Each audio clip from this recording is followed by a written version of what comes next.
And hello, no, good morning. So, nata diri no sa may SUMC. And today, kita mo scheduled no for upantay no ni Papa. And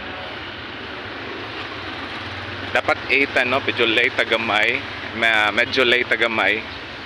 But then okay lang yapon no, so kapaabot sila nato. Okay.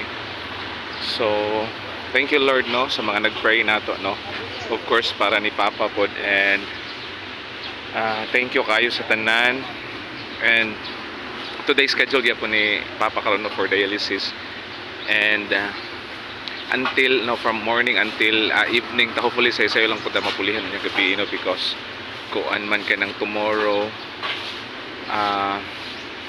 scheduled na to for Amlan. And thank you Lord no, and we declared of course no for fast recovery ni Papa no, 4th day na to karon no in ICU.